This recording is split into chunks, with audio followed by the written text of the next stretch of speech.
Greetings, everyone. Good evening to all present here. I'm delighted to welcome you all to the second session in the EduTalk series by Eduthon. So today we have with us Mr. Vedant Bahel.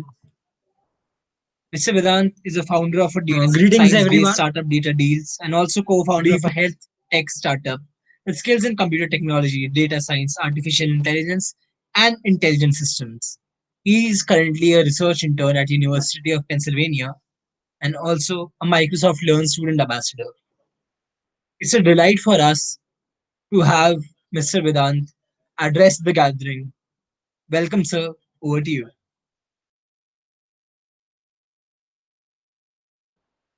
Thank you. Thank you, Team Eduthon, Rishabh, Anshul, Sarthak, Vinamra.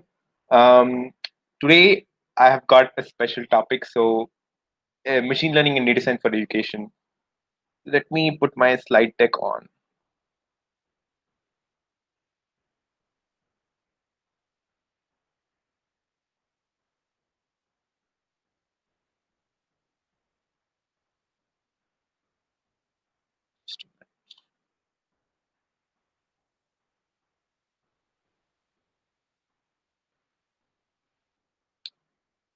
I hope you can see the screen.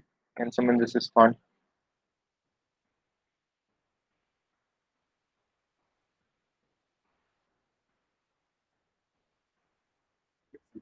Okay, that's good. Um, so when I got this invite for to be a speaker at Eduthon, I was literally very excited because this is something new. Education as an area thons people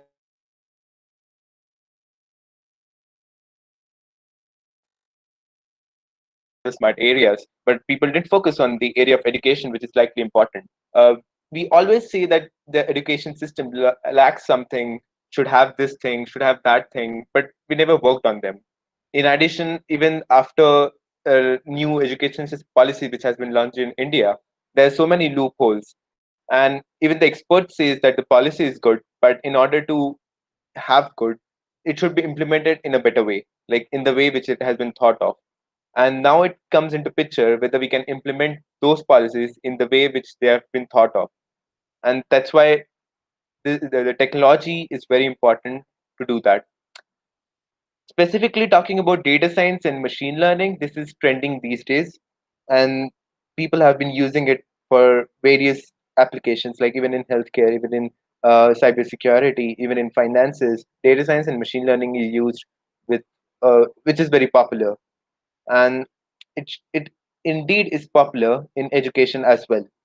I'm working as an educational researcher for last few years, and till then I've worked on various projects in education, and we have popularly used these libraries of machine learning or statistics or data science. Let's move forward. So about me, as um, they mentioned, I am a research intern at University of Pennsylvania. I'm a founder of a data science-based startup called Data Deals. We serve in India, Middle East, and San Francisco, United States. I'm co-founder of a health tech startup called Medalysis. We aim to create low-cost healthcare devices, which is used for detection and diagnosis purposes. I'm a Microsoft student ambassador. I'm IEEE member. I'm a Institute of Engineering member, and those are some of the IDs which you can use to connect to me. Working as an educational researcher, there are some terminologies which I'll use in the future slides. And also, these are some of the terminologies which are being used globally by various researchers and innovators who are working in this field. Educational data mining. So, educational data mining is a popular term which is used for this area of research. So, people who are working in this area where they're using statistics, machine learning, or data science for the purpose of education or advancements in education use this terminology called educational data mining. So even if you search for education data mining, you'll get series of articles and sessions which talk about this related field. The another term which is used is learning analytics, which is again used for this area of research, which deals with the learning analytics and education. Um, There's a journal called Journal of Education Data Mining, JEDM, which talks about various trends in education and the areas of research and innovation.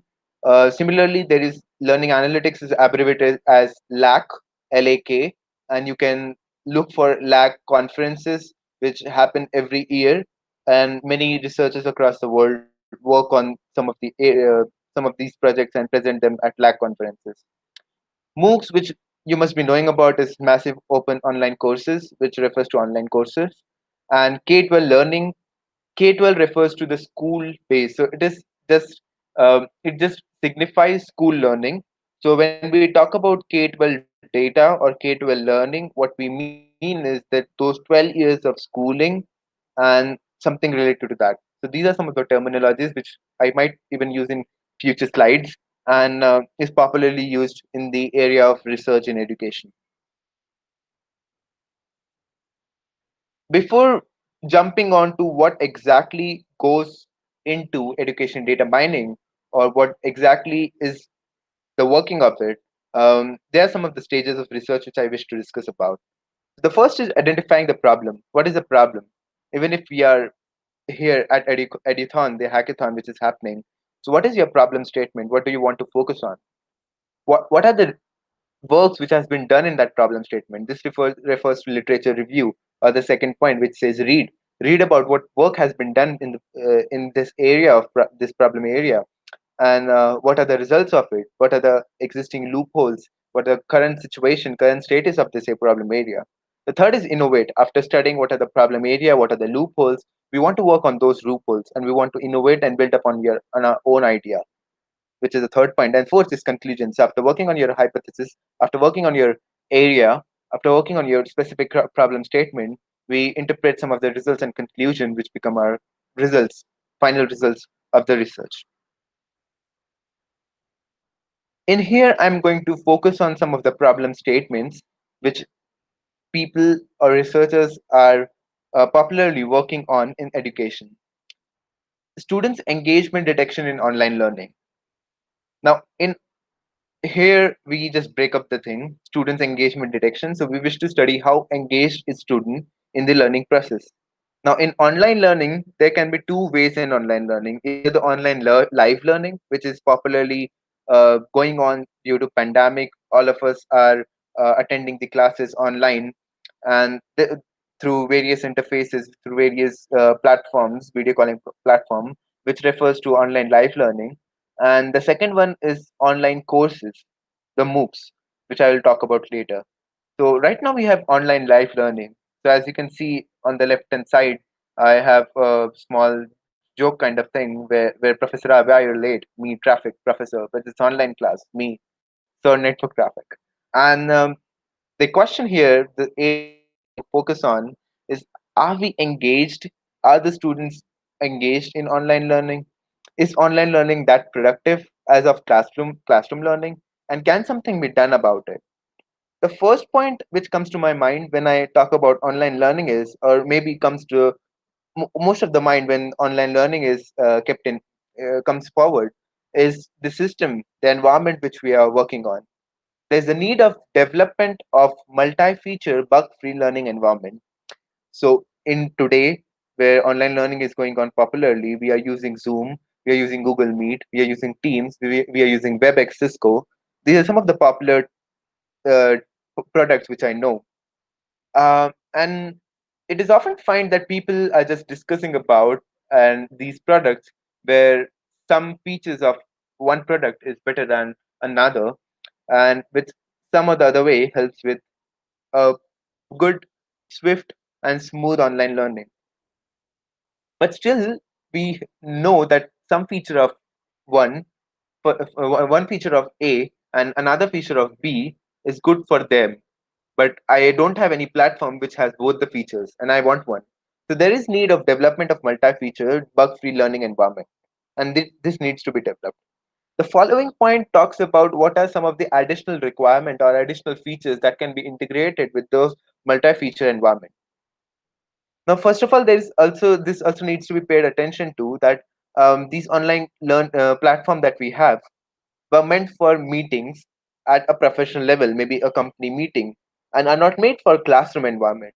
And thus we find something lacking when classroom environment is uh, focused on. When we know that there will be a professor teaching and there will be 60 to 70 students or maybe 40 to 60 students listening to it, we need environment which is optimized for that purpose. Some of these products like Zoom or Google Meet or some of them are meant for meeting purposes, wherein we know that the interaction is not possible for 60 of students. And even if possible, there can be disturbances by which can be created by students. So we need to have some limitation of features that are restricted to professors and that are restricted to students. That way we can have a swift learning, and that needs to be paid attention to. There need to be a system which only focuses on a classroom environment, which is multi-feature and bug-free. The second is automated attention monitoring system. So we well know that a professor cannot ask all the 60 students to turn on their camera while the class is going on. Even if the professor asks to do that, 60 students will turn on. And but the thing is, how will a single person monitor whether all those 60 are paying attention to the classroom or not?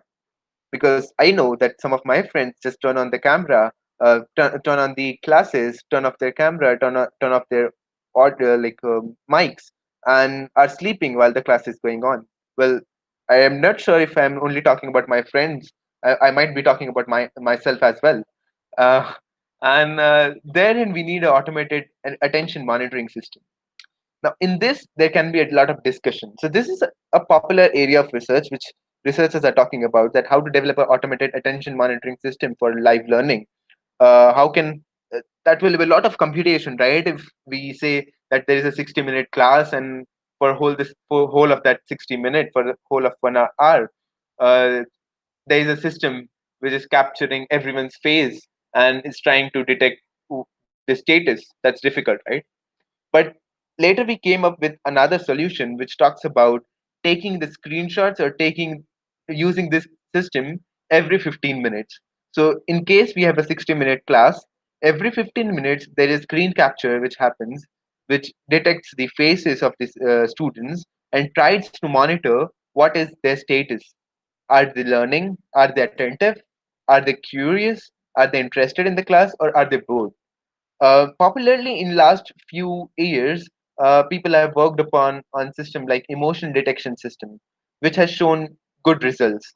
So it is able to detect emotions like happy, sad, confused, angry, anxiety, so something like that. And same can be deployed to create a system which can be helped to identify whether students in the classroom are attentive or not. And this at the end of the class, the report can be generated, which talks about how many students were attentive in the class, what were their attention level, and stuff like that. Now this was based on computer vision, where we were focusing on just using the face to do that. But there can be another thing which is said in the last point, which is reflective or critical thinking analysis. So how this can be done? In here, I'm talking about how many students responded in the chat room. Well, a professor cannot monitor that. Just checking how many students are replying to the question which are being asked, how many students are asking question related to the subject which is being going on. Instead, if we can get the machine or the system itself to know how many students were attentive, if a XYZ student joined in the class at a class which is at 9:05 and was attentive for the whole time, because the snapshots which were taken every 15 minutes shows they were attentive. If the student was also putting his questions or his or her doubts in the chat room, were responding to the question asked by professor, or was unmuting themselves and were asking questions, then it shows that the student was involved in reflective or critical thinking and was also attentive for the whole time. Learning environment optimization, which already I talked about, is another feature which needs to be included, because we want a classroom like environment, not a meeting like environment, not a company like environment. We want an environment which fits to the use, which is likely important. And the fourth point, which is here, is cognitive behavior detection. So cognitive behavior detection is a popular area of research which has been going on for last 10 years, which talks about what is the level of student, what is the status of, again the emotional or the cognitive status of student while appearing for any exam or for appearing for the classroom. It talks about whether student is frustrated or is confused or some of these emotion. If student is confused, that may show, if suppose we have 60 students and we calculate the confusion threshold of all the students, and we get, and then we average it and show it to professor, that the system tells that out of your, after the 100%, 20% of students are confused right now. So maybe if right now I am teaching matrices, I know that, okay, for this specific topic, 40% students seem to be confused. I'll repeat it if I'm a professor. And if no one is confused, I'll move ahead because I know class is going good. Later, if I find at any other point someone is confused, I'll get to know that, okay, these students are confused. Maybe I need to repeat it, or maybe I need to teach it some other way. Confusion was just one parameter which I talked about, but there are different cognitive parameters, like frustration, like happiness, whether a student is happy and interested in learning, curiosity, which is equally important. And these are some of the cognitive behavior which needs to be talked about. And such system can be developed using machine learning and data sciences. The first was online learning, which was life learning, but the second is online courses or MOOCs.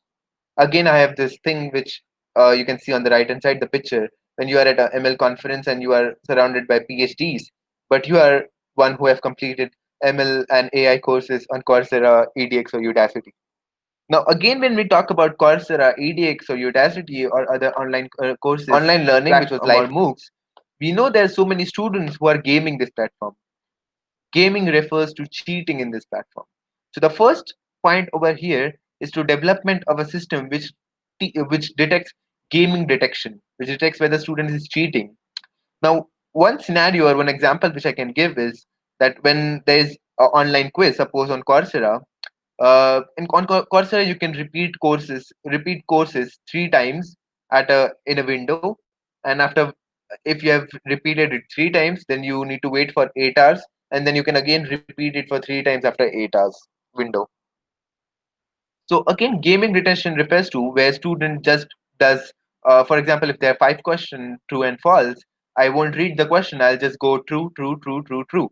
I'll click on check the answers. It will check my answer. It will show, okay, the first one was true, first one was correct, the second one was correct, but the third, last three were wrong. I'll write it down that, okay, first one is true, second one is true, third is wrong. I did it true, but it is not true. It is false. I'll write it. It's false. It's false. It's false. Now I'll reappear for the exam, and now I'll put true, true, false, false, false, and I'll get 100% score. That's how gaming happens. We need system which is pretty away from gaming detection, and there has been people who have worked on this. You can find good resources on them on Google Scholar, where you can find some articles which works on gaming detection, which tries to detect whether a person is gaming the system or not. The second is wheel spinning detection or persistence in learning. Wheel spinning refers to, if I have a student, the student is trying to learn a specific thing. So, if we talk about a specific concept, the student is learning that, appears for the exam, but the thing is, even after learning a lot and appearing for the exam, like honestly, the student doesn't get good marks.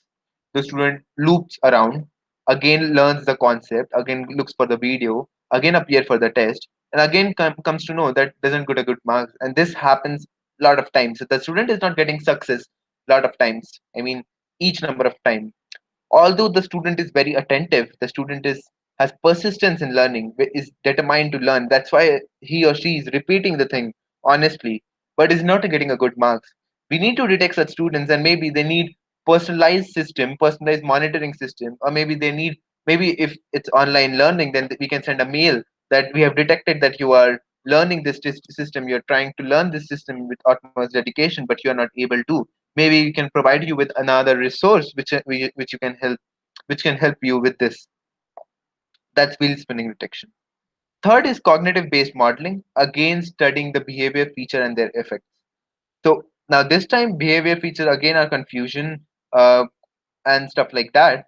But the thing is, We need to detect this with the platform, with the scores of them, with the engagement of them in the online learning while they are studying for the online courses. For example, if there are some 5 videos and there is quiz after that, and if we know that the student didn't appear for those video and directly appeared for the quiz, directly jumped on the quiz and did get good marks, then we know that the student wasn't knowing the concept, but directly tried to appear for the exam. That means he's in hurry. He doesn't want to learn but want to just excel. And that's what cognitive feature that we studied from this scenario. And thus we need to give them suggestion that go and learn those concepts and then appear for the exam. There's another student who didn't appear for the courses again, the online videos, but appeared for the exam and got good marks. Then we know that student was already expert in this topic. Maybe he or she took this course to revise the concept, and maybe he or she wants to learn the advanced concept, and that's why he or she took this course. And this part is something which he's already familiar of. And if the system can study all of this by itself and report about it in the system, that will be a great thing. And we need to create such type of machine learning and data science system or interface which talks about this. Study material and suggestion customization, which talks about if we have 5 questions again in the quiz, and the first question is based on um, let's say supervised learning. The second question is also based on supervised learning. The third question is based on unsupervised learning. The fourth question is based on deep learning, and again the fifth question is based on deep learning. Suppose the student does first and second question correct, the fourth and fifth question as well correct, the third question is incorrect, which is based on unsupervised learning. The system can throw an unsupervised learning article after the quiz that go ahead and read this article, maybe this will help you with this thing.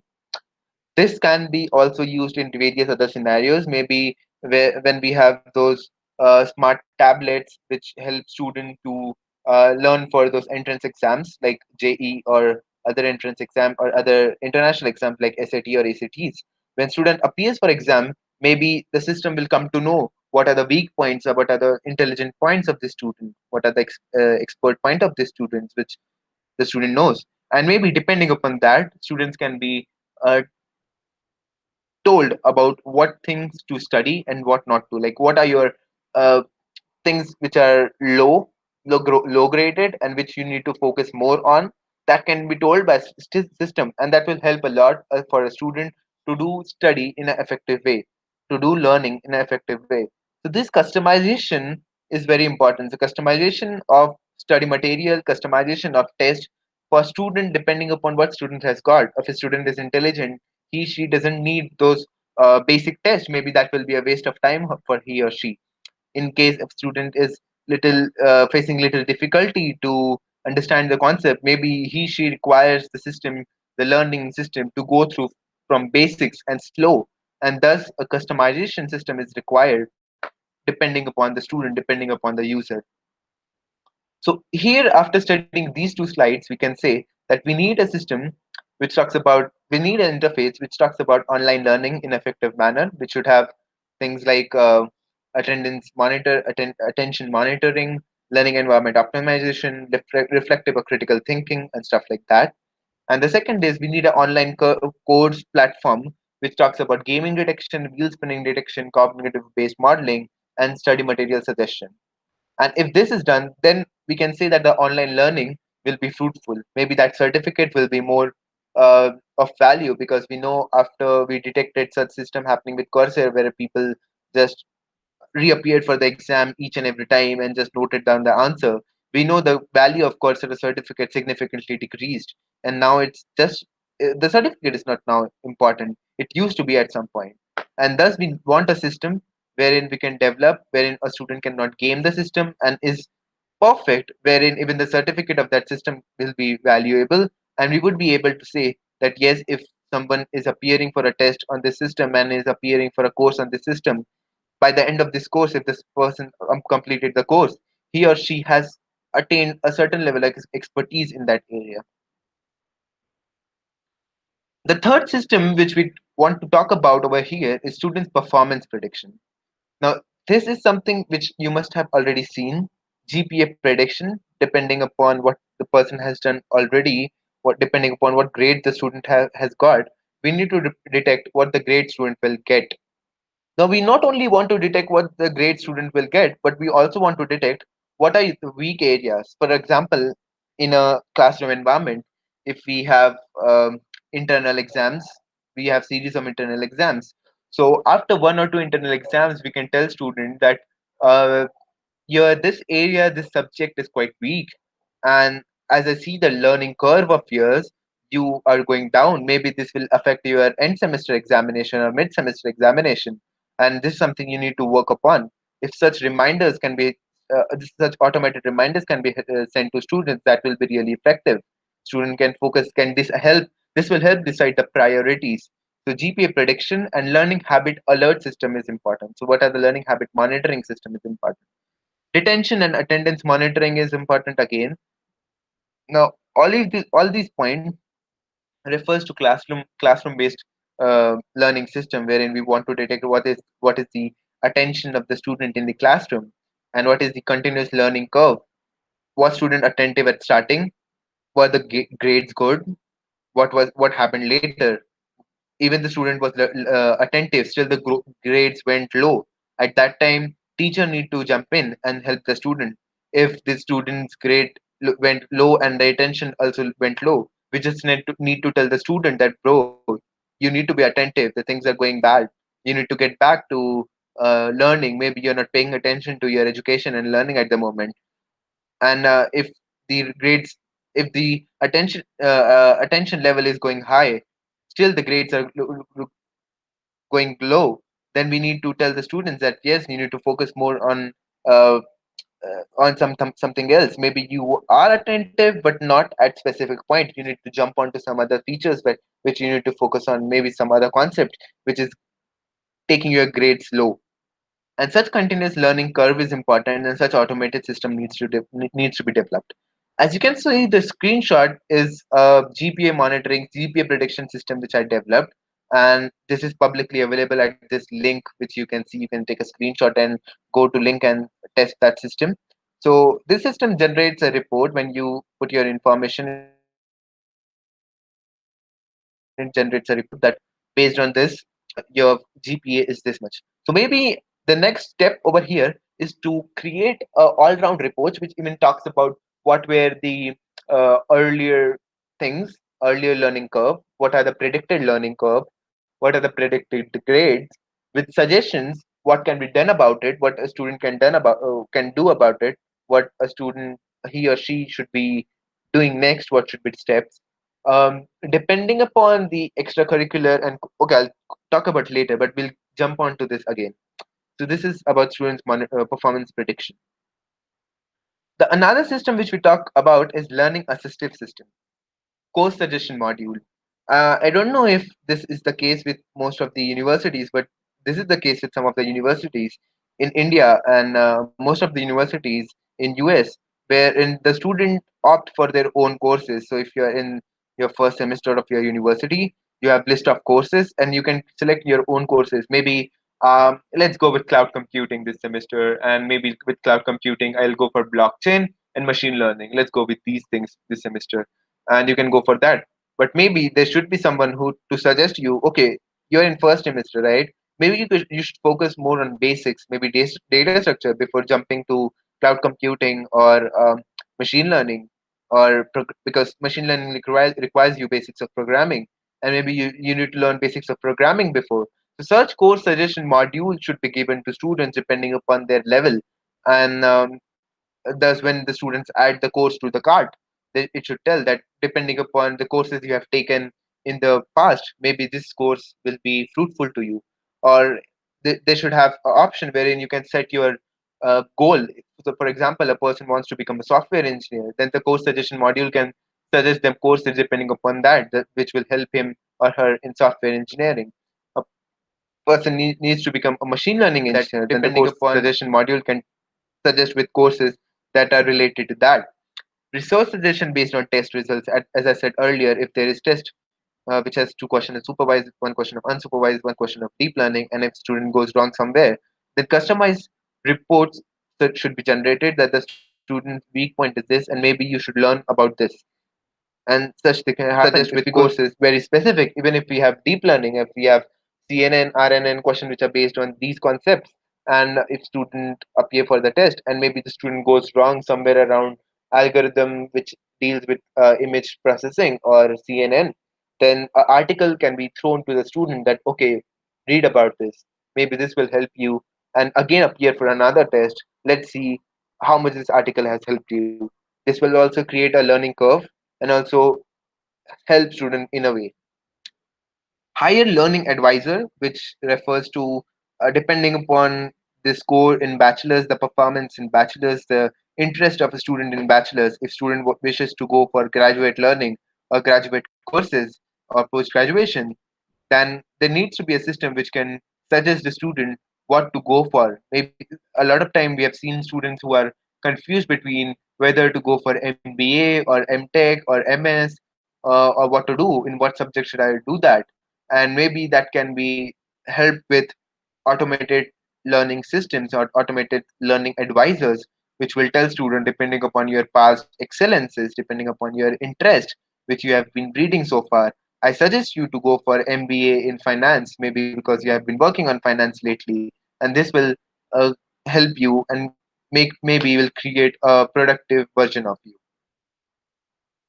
Now, when I talk about use of educational data, here is one of my article which I have written. I presented this article in 2019 International IEEE Conference on Computational Intelligence and Knowledge Economy, which happened in Ahmed University, Dubai, UAE.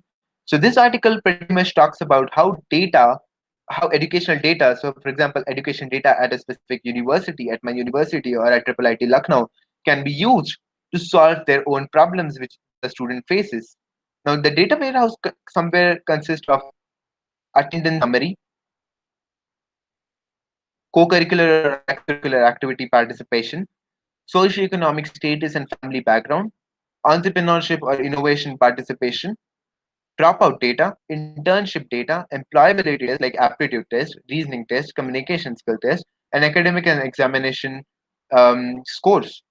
Now, I know at university these data may be held by different department, like attendance may be held by different department. Co-curricular and extracurricular is something which is not digitalized. Employability test may be held by the placement department. Internship data again can be held by the placement department. But we need a common database which talks about a student. When I write a student ID, it should show me all the information related to this. And when I have all this information in a common data warehouse, I can model on that information, I can model on that data, I can create a great platform which talks about, which generates a student report, a whole report, which talks about learning curve, which talks about future grade prediction, suggestion modules, co-curricular, extracurricular modules that depending upon the things that you have done in past, that you have participated in so and so things. Maybe you should try in these things, stuff like that. Maybe can talk more about the behavior of student and can tell the suggestion of student. Um, Earlier, there were some kind of tests which used to happen, but they were mostly based on. I don't remember of the name of these tests. There were some tests which were based on biometrics, um, which used to tell about what are the student behavior, uh, what student should be, is student daring, is student submissive, and what are the students, is he sad at times, is not respondent to the education policies and stuff like that, and used to talk about those. And these can be now generated using machine learning, and we want people to work on that. We want people to generate such type of modules. um, Employability test analysis can also be done using this aptitude, communication, or reasoning test. Problems related to unemployability can be solved. We know unemployability is a major problem in most of the countries, especially in India. And the solution to unemployability remains in the data that we have in the college. Why is the student who has expertise in blockchain applying for software engineering? Obviously, that will affect in the employability, right? Because the student has all the time worked on machine learning and blockchain and stuff like that, emergent computing, but is now applying for software engineering jobs and won't get the job. Well, when we have data which talks about what student has done already, maybe we can suggest a better job opportunity to that student, which is correct, which is logical. industry to you. If you have turned on LinkedIn job advisors, that feature which LinkedIn has, it updates your LinkedIn profile, what skill you have added in, what skill have been available, and in relation to that, it tells what are the some of the jobs that may be useful to us. Maybe it tells you 20 of 30 skills for this job matches. Your profile matches to this job. And something like this can be done at university level, wherein we have the university has given all the data, has data. The university has a list of jobs. Just the thing is, you just need to map the student to the specific right job student needs, and the system can be looked up.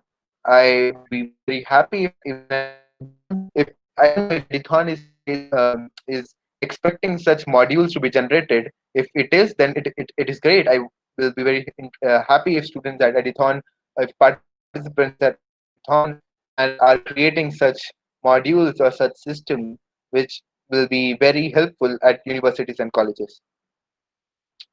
Commonly used system or algorithms in education are not neural networks, are not those advanced deep learning concepts, but are basic generalized linear models.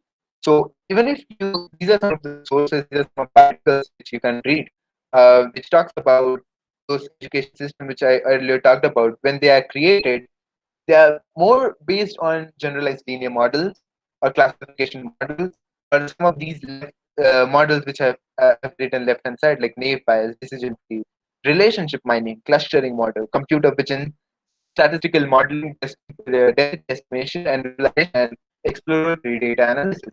So if you see, these are the basic things which we work upon. Even the educational researcher, I've worked on wheel spinning detection. I've worked on gaming detection at University of Pennsylvania. Some of their projects, and mostly the algorithms which we used were the simple classification or simple regression models, and those have been of utmost importance. So when you are learning, you are sometimes just skipping this machine learning area or the basics of data science. You learn about how linear regression is implemented, how to import sklearn and stuff like that. But there's a lot of things which goes beyond this, which goes deep when you apply the thing. So make sure you, whenever you learn something, you have this habit of applying those knowledge on a real time project. And at education level, at education data mining or at learning analytics, these are some of the algorithms which are popularly used upon. This was all about me talking about the areas of research, the areas of innovation that are required, and how this can be achieved. Maybe we can have questions now.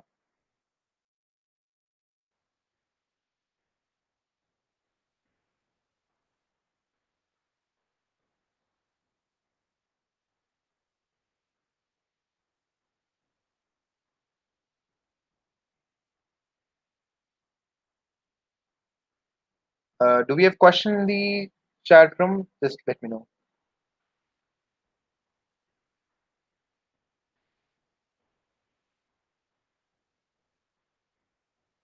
Uh, I see in the chat the voice was breaking, so let me know if you need me to repeat some of the part.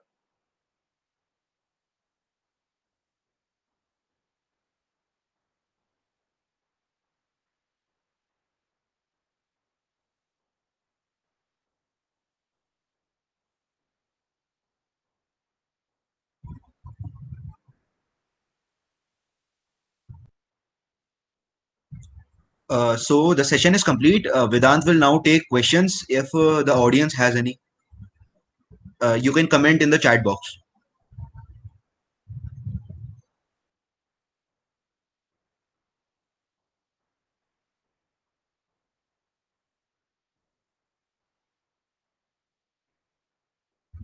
Uh, Let me speak the questions that the audience have typed in the chat box. Yeah, sure. That would be great. Um, Sir, how is ML in Firebase? Is it good for making apps? So, well, frankly speaking, I haven't used ML for Firebase. I'm more into machine learning research, and deployment is something weak of my area. Okay. Next, Ritik Tripathi has asked, Sir, I have seen a new course in Amity where they are including managing an AI. So, like, is it something that is equal to CSAI course? Well, even I have. So first of all, Ritvik, I think you got confused between me. I went for a conference at Amity Dubai, which was IEEE conference. I don't study at Amity, so I don't know about what courses Amity is introducing. But yes, managing management and AI something which is very popular these days and is something which people have worked upon. So, but I'm not sure whether the course at Amity is something which is related to that. All right. There is another question Ritik has asked. Sir, I was wondering if there is any service of machine learning to work with blockchain. Well, these integrations are great. Like I've seen people who are integrating machine learning for cybersecurity, for software-defined network, for blockchain, again for security purposes, and these are great. But the thing is, these are still into research areas, like they're into development areas, and we haven't seen any product which are coming out of it. So make sure you read about some of because there's so many different platforms which people have used it for. Maybe you can read some of these scholarly articles on these, and that will help you finding some of the best solution in order to start with machine learning with blockchain.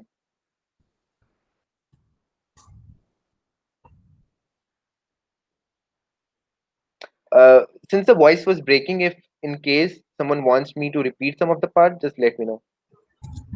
How can we get know more about ML research? Um, so Saksham, ML research is something again very broad. I mean, ML there is one core ML research which talks about machine learning algorithms, their optimization, hyperparameter tuning, and stuff like that.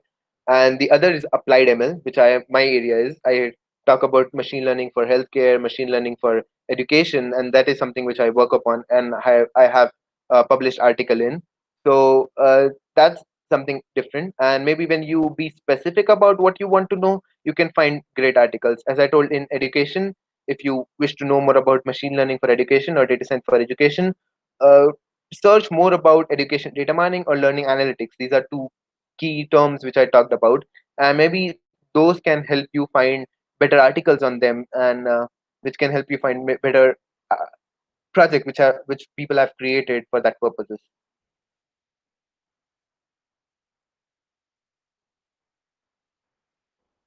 Karthik, again, the thing is, okay, the question is, learning about the already available model is enough, or are there chances we will have to create our own models from scratch? It depends upon what is your use. When I was working on one of the project which was based on clustering, um, which was again for educational purposes, like for educational project, I was working on it, but I needed something which the clustering algorithm lacked, and I had to do some changes into that algorithm and want to derive some kind of another algorithm which gave some similar results, which was based on something else. So it was actually I want a clustering model which was based on GLM. So uh, uh, specifically, sorry, GMM, which is Gaussian mixture model, which are probabilistic model, which is slightly related to statistics. And there is GMM model offered by sklearn, but I wanted something else, so I had to change some mathematics, and therein it goes to system. Maybe you do not create a whole model from scratch. If you can, then that's a great thing. But in if you cannot, but you can create a semi something model, which is something based on which already exists and something which you add to it. Wouldn't there be a privacy issue for something like emotion detector? Okay, so this is something well, privacy issue, even if we have a online meeting which is going on, and therein if we ask everyone to not turn on the camera, then that time you attend that meeting, that means you are giving rights for you, like to others, to see yourself, I mean to use your data, I mean at that purpose. Don't save it, but you are your video is being shown to others. That means you are allowing that privacy to happen. So even for emotion detection system, there will be privacy. Even for all the machine learning or data related stuff, there is privacy issue. So you just need to know what are the privacy issue, and you need to get the user accept it. So the user need to accept it. And I don't think emotion detection system uh, should save the data or sell that data to others. So maybe if that thing, that data with the student remains private just for the use of the system, then it's totally fine. So emotion detection system is something which I was talking about earlier, and this is something which people have implemented from last 2 to 3 years, wherein they try to through video processing they try to detect whether the person in the video is happy, sad, confused, and have anxiety, is angry, or what. And in case of teacher, how this is useful to teacher. If there is a teacher teaching a specific concept, and the teacher cannot really for the first thing, when the teacher asks, did you guys understand, maybe 2 to 3 of them will respond, and some of them won't respond. Even if they don't understand, they don't dare to respond and ask for it teacher to repeat it. So maybe the system can capture faces every 15 minutes, try to detect emotion, whether the person, maybe you can define more classes that whether is confused, didn't understand, and stuff like that. And depending upon that, student can the teacher can understand that out of these 100 students attending the class, 20 of them understood the concept and 80 of them didn't. And maybe since the number is so high that 80 of them didn't, they need to repeat the thing. How much accuracy does it have? So there are so many researchers who have defined these type of models, and they have received good accuracy. But the thing is, their classes were like happy, sad, and some basic classes of emotion. And in here, which we are talking about, we need more classes of emotion, which refers to which might be difficult and which might land up in less accuracy. But that's our task, to increase the accuracy and to get the data that way to create a good model. But the models which already have been created, which you can read about on scholarly articles, they talk about accuracy, a good accuracy which they have attained. What's next in edtech in ML and data science? So the things which I explained in the presentation, wheel spinning, gaming detection, everything is something which is next to come, which are the hopes to be developed. Because even now we don't have a system, a online learning system in both, like online live learning system, which is totally classroom optimized or for classroom environment, which is like fit. And again, for online courses, we don't have a system which is fit, which is bug free, which is cheating free, and which is customized to the student depending upon what is the student behavior. It should be customized. So these are some of the things which needs to be developed. And even for K-12 learning in school, we need a learning curve for student as well. As you must have heard that with the upcoming of new education policy, the report cards no longer will only have grades, but will have more about the student, the quality of the student, and the learning platform, the learning curve. And that needs to be done. We need to automate it. Will school teacher sit there and create a graph of student talking about the student was quite confused in January, and in February the student did something great and stuff like that. So the report card which we are talking about in the new education policy needs to be automated, needs to talk about the student's behavior automatically from the grade and stuff that the student has done from the whole time. And as I know, most of the things are getting digitalized at even school. The grades and students' performance in extracurricular and co-curricular activities are getting stored. The data is stored digitally, and that will be a great advantage to create such data science based intelligent systems.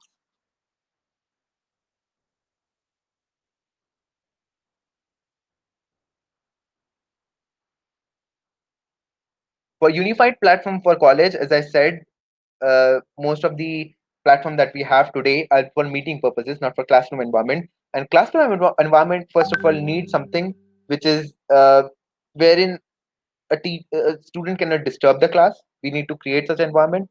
And also, it doesn't mean that if we just mute themselves permanently, the classroom won't be interactive. So we, at the same time, we want interactive environment, and we also want a swift environment, a swift classroom.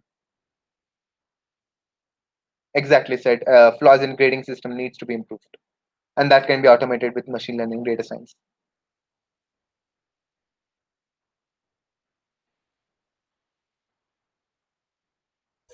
We've got more All right, Vedant, I think time to take more questions. Hmm. If In anyone case has if any we have questions, they're more most questions, we welcome can to ask. take that. But yeah. Yeah, sure.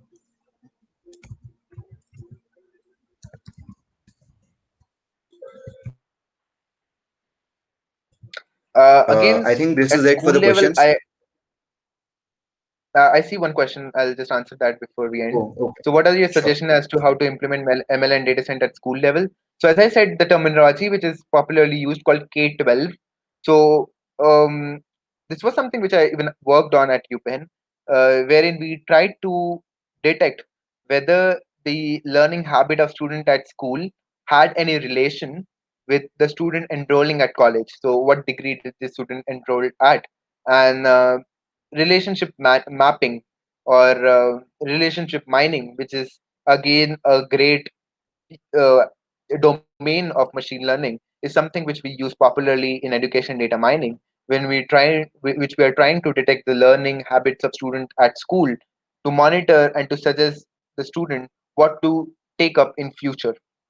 So again, course suggestion modules, which I talked about in the presentation, are equally important for students in school as well. Because even with new education policy coming up, there are opportunity for students to take up multiple courses from multi domains.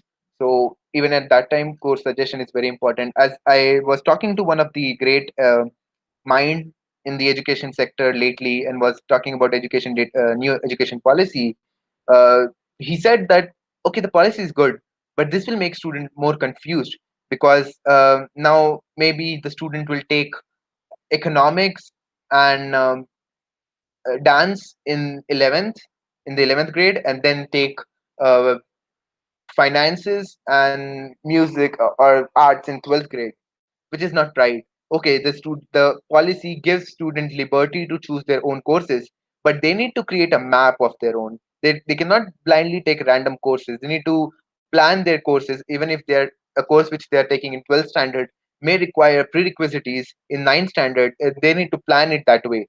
So if you have opportunity, you have a great food to put in your plate, but you need to plan how much to eat. You cannot just put anything or everything in the plate.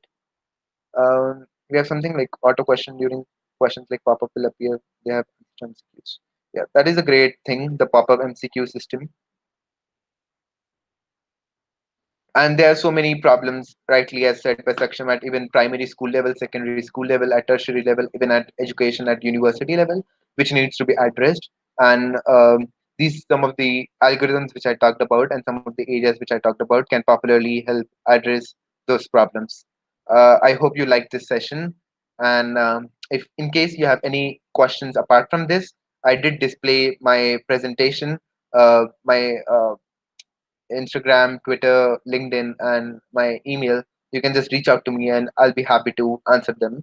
In case any one of you wants to jump into the educational research domain and want to work on some of the research projects, even then you can reach out to me and we can plan of something. I am also running a research group throughout the world wherein I'm guiding various young researcher to work on various research domains, not only in education but in healthcare as well. And this is something which I'm doing to improve the research culture in India, wherein I know that people at undergrad level in India think that research is something made for PhD or master students, which is not true.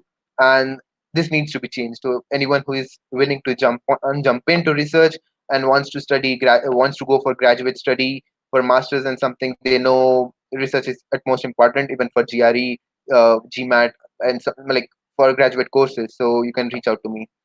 Um, Maybe I'll just again quickly show my uh, Twitter handler and stuff so that people can connect, and then we can stop.